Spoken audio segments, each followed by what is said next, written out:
Halo, pada kesempatan kali ini kita akan membahas penyakit difteri. Apa sih penyakit difteri itu? Belakangan ini merebak kasus penyakit difteri yang katanya sudah tidak dijumpai sejak beberapa tahun. Dan sekarang muncul laporan temuan kasus penyakit tersebut. Apa itu difteri? Penyakit ini secara medis sangat berbahaya, terutama akibat adanya racun oleh kuman penyebab yang dapat merusak kerja jantung sehingga memicu kematian. Selain itu, selaput yang ditimbulkan oleh kuman tersebut dapat berkembang dan menutupi jalan nafas, sehingga juga berakibat fatal. Sebenarnya, penyakit tersebut sudah dicegah oleh pemerintah melalui program imunisasi rutin di posyandu serta melalui imunisasi tambahan di sekolah-sekolah.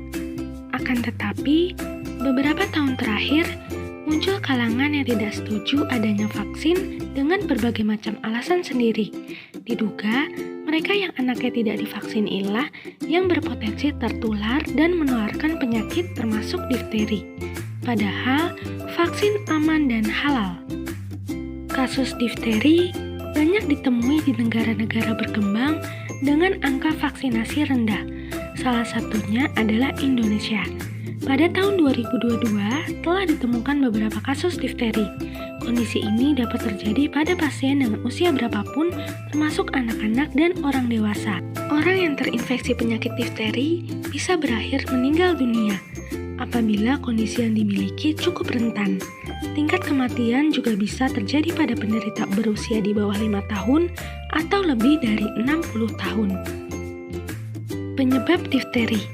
Difteri disebabkan oleh infeksi bakteri Corynebacterium diphtheri. Bakteri paling sering menginfeksi bagian hidung dan tenggorokan.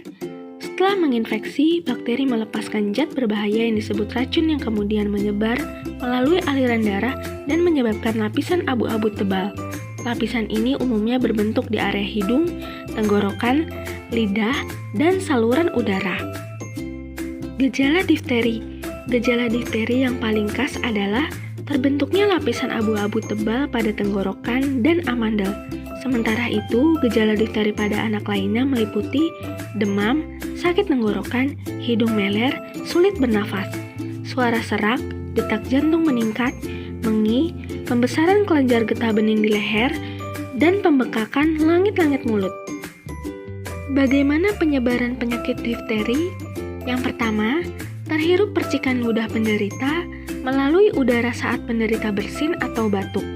Cara ini merupakan penularan difteri yang paling umum. Yang kedua, sentuhan langsung pada luka borok atau ulkus penderita difteri.